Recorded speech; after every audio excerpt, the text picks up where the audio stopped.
232.com. Once again, we are back on the microphones, feeling good. We're feeling a lot better now because we had a cold before. We're almost finished. The symptoms, we're feeling good. We've survived the cold. It was a close call for a while. It was. I was in bed for a long time. Yeah, we were in bed, but now we're back. Ad is back, and it's great to have you back, Ad. I'm certainly great. Okay, so what are we talking about today is the question.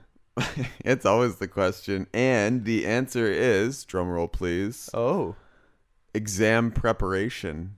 I don't really know much about this topic because I've never actually prepared for an exam myself, but I've heard about it. So why don't you play the role of the guy who doesn't do a great job preparing for the exam? I think that will be very easy. It will come very natural for me. Yeah, so in this dialogue, there's a couple students, and they're talking about how they're preparing for the exam, and they're kind of sharing ideas. And it's quite clear that one of them certainly is looking at not doing very well on the exam, unfortunately. So let's get right into it. There's not much to prepare. Okay. So just get your ears ready. All right, here we go.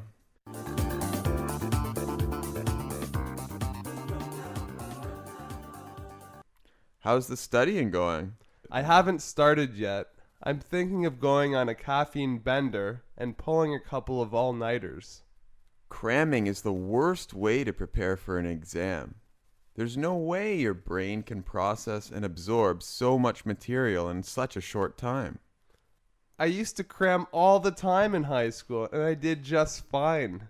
It can work on easier tests, but don't get overconfident. This exam is going to test your understanding of the knowledge rather than just ask you to recite facts. Have you at least been going to class and keeping up? No, I've missed most of them. I've been in party mode all semester. I'm usually good in physics. I was just hoping to skim over the chapter summaries, do a few practice problems, and wing it for the most part. This is all new material. It takes time for these concepts to really sink in. The test is all multiple choice. The answers are right in front of you. It's all a process of elimination. That's a huge misconception. Multiple choice tests can be really tough. Sometimes the answers are so similar you really have to know the material inside and out to do well. We'll see. How bad would you feel if I ended up beating you on this?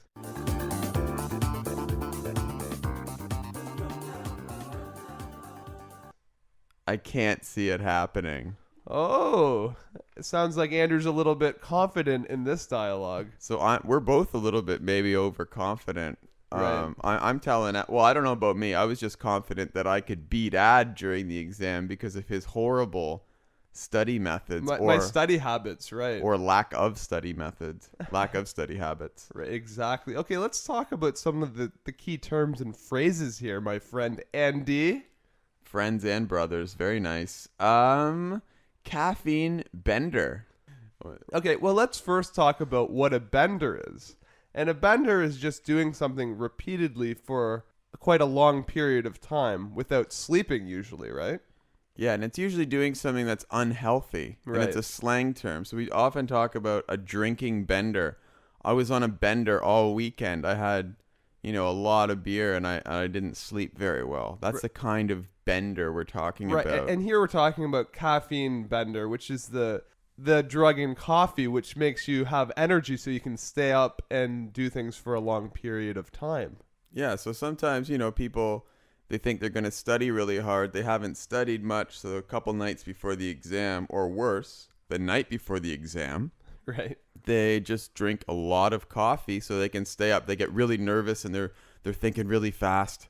And they're trying to study, but they're on a bender. They're just having so much caffeine, not sleeping. Right, exactly. So what they're trying to do with all this caffeine is have what they call is an all-nighter. Yeah, pulling an all-nighter means it's very easy to understand. Don't sleep it for the whole night. Right, we pulled an all-nighter last night. We didn't sleep all night. Yeah, so it's a slang phrase again, pulling an all-nighter.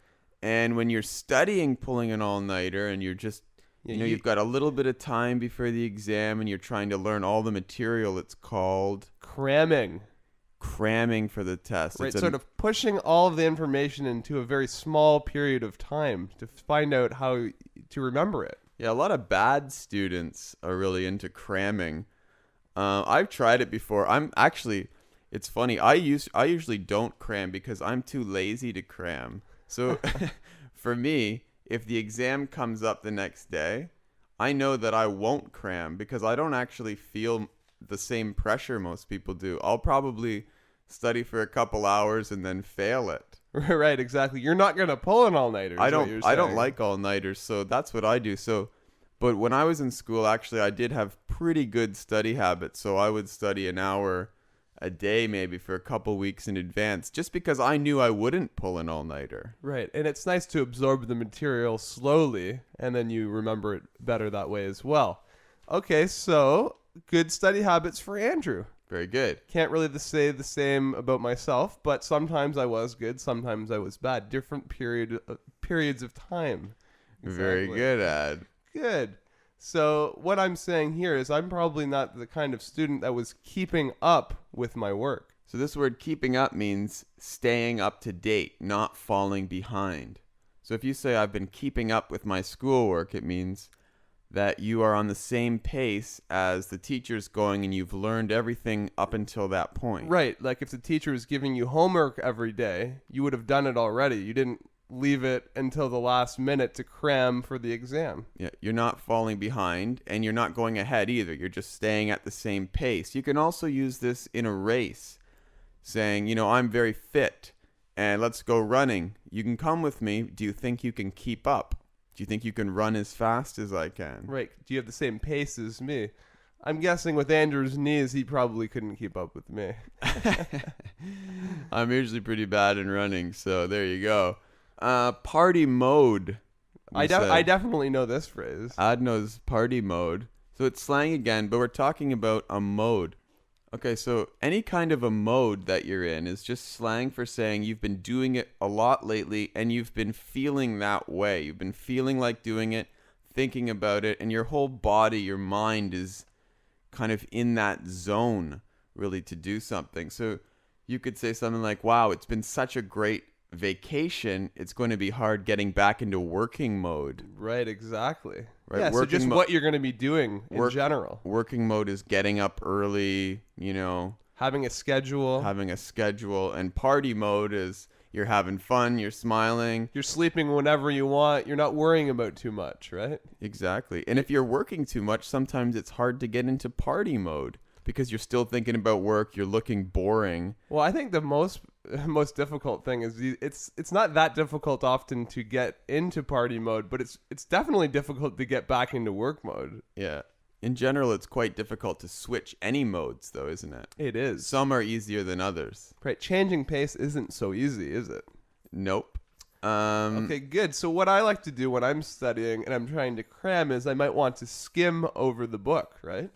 Yeah, skimming is just reading very quickly and briefly. You're not reading every word. You're just kind of opening the book, looking at a few words and saying, yeah, I get the idea of this. Okay, I see. Yeah. Right. And then turn the page quickly. I know the key terms, the key equations. I'm just going to try to go on the test and see how I do. Sometimes when people read the newspaper, if they don't have a lot of time, they skim over the newspaper. They're just reading the headlines and just seeing what happened. Right, just trying to get the general idea of what's going on in the world. Get the feel of it. Yeah, they read the headlines and say, okay, this happened. I don't need to read the stories. Okay, exactly, Andy.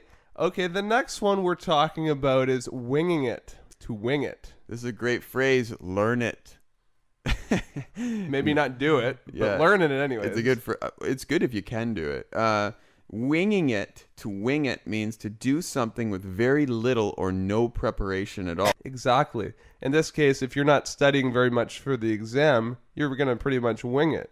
Doing something without have been previously prepared for. Yeah. So you could say she's got a natural talent for giving speeches. I heard she didn't prepare for that one at all and she was just able to wing it. Right. It's almost she was a natural, right? Yeah. So you can wing it, right? You're not preparing. You just go ahead and perform something, winging it. Right. I used to do that a lot in school. Sometimes it went really well because especially in speeches, it's good not to have too many notes because then you have a tendency to read and it gets a little bit boring. but sometimes if you wing it, you might seem really exciting and it might be interesting. But I've also had the experience of having nothing to say, and then it got quite embarrassing. Yeah, actually, we can tell the story when we first started doing these podcasts, Dad. We bought the microphones, if you could remember, and we didn't really know what to say. We just thought we'd get up there and wing it, and actually it didn't work at all. A lot worse than we thought, unfortunately. Yeah, we were just fighting all the time and saying, I can't believe you said that, and you're an idiot. And it was usually me, actually, who said the dumb... I was really terrible at winging it, I found out. Okay, the next one, sinking in. To sink in. Yeah, so this is talking about a little bit abstractly here. Oh. And it's talking about knowledge or concepts sinking in, right, in school. So if you learn something new or the teacher's talking about a new concept that's a little bit difficult to fully understand, maybe you kind of understand it at first, but it might take a few days or even longer before it really sinks in. And what we're talking about is, I'll give you an example here, is if you have many questions to do, you might be able to answer some of them. But if the material hasn't fully sunk in yet, you might not be able to answer general questions about the topic.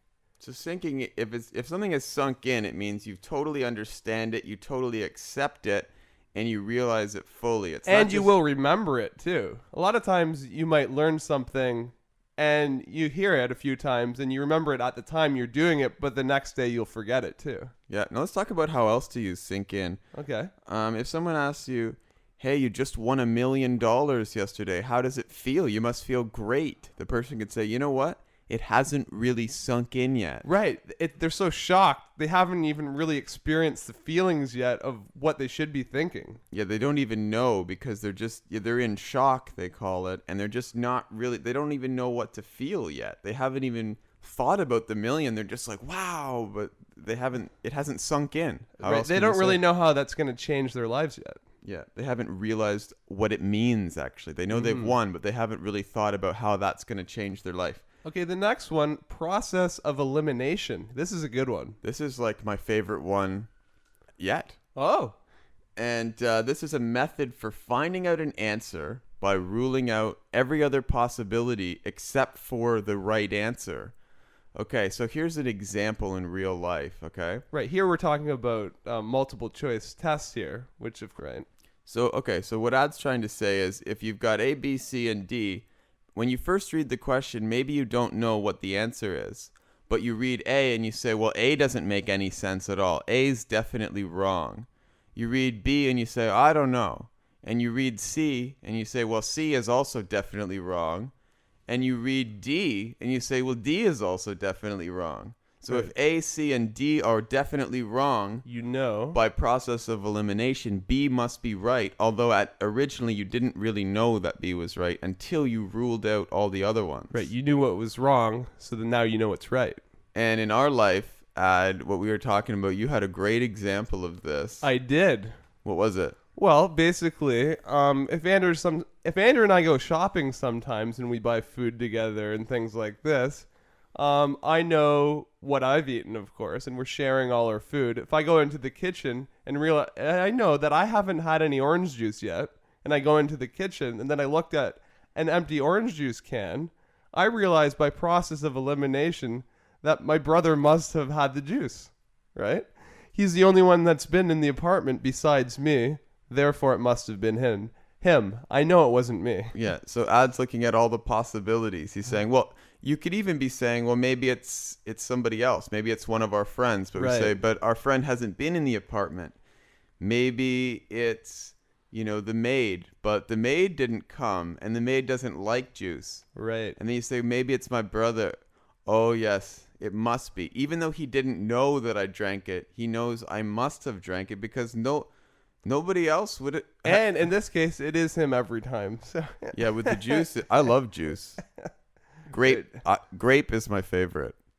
I know. Okay, good. The next one we're talking about is a misconception. Okay. Great word again. Very good. A misconception is something that you wrongly believe to be true. Right. In this case, is process of elimination for multiple choice. This is a misconception to think I can just choose one of the answers, right?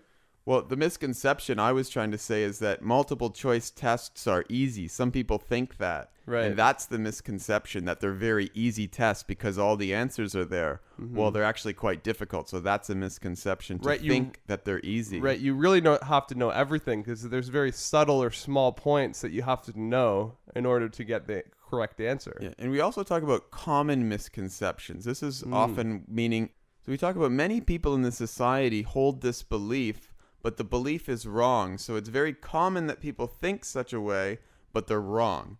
So I'll give you an example. It's a common misconception in some places that all Americans are rich. Right. I've heard some people when I Or travel all foreigners are rich. I've heard people when I travel the world to think, oh, there's an American, they must be rich. But if you know that no, many of them are not at all. Yeah, many of them actually have negative money because they're in debt. Yeah, They owe people money. They owe the bank and the credit cards money. So that's certainly not true. And that's certainly not rich. Okay, the last one here is inside and out. To Yeah. know something inside and out means to know something very well.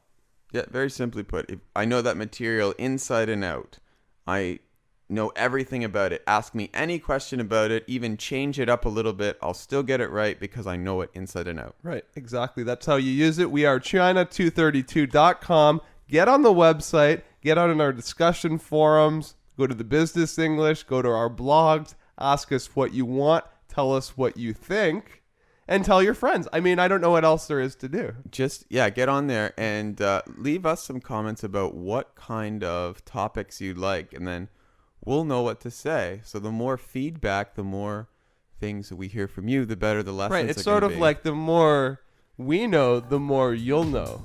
Excellent. So tell us, we'll tell you.